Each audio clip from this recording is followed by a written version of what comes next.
Hi guys, welcome to some very quick revision on Remains by Simon Armitage in preparation for your English Literature poetry exam. If we start with the title, because actually it often gets overlooked in this poem. The title Remains can mean a number of things in this poem. It can mean the physical remains, it can mean the remains of the soldier's life. But if you look literally, you've got pieces or parts of someone that continue to exist, to stay behind, to be left after removal, loss, destruction. Clearly the piece or part of someone that continue to exist is the soldier, as in he has lost a lot of himself because of the things he has experienced and because of post-traumatic stress disorder. To stay behind also implies that he is stuck. He is stuck with the memory of killing this man, but also he's stuck with the memory of war, which you can see in "he's here in my head when I close my eyes."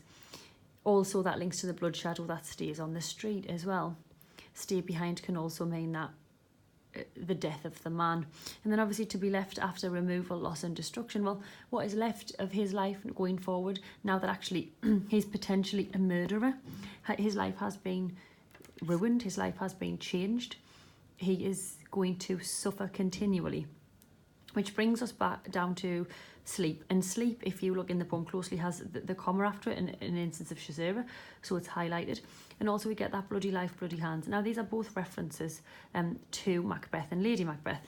So in Macbeth, he obviously goes on like a murderous spree, doesn't he, which kind of links him to the soldier.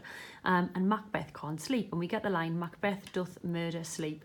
He is haunted by what he sees. Again, he's here in my head when I close my eyes. Sleep, and he's probably armed and possibly not. Dream, and he bursts again. So, you know, you've got this idea that he is closely linked to Macbeth, and the idea that they're both soldiers and they have both ruined their ability to be at peace and to rest.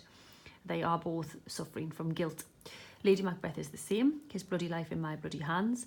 Arguably the most famous instance of guilt, the biggest symbol of guilt, is Lady Macbeth washing her hands, and the soldier does the same.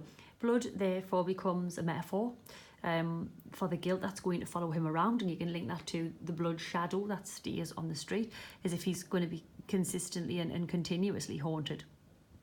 And then just a couple of other things.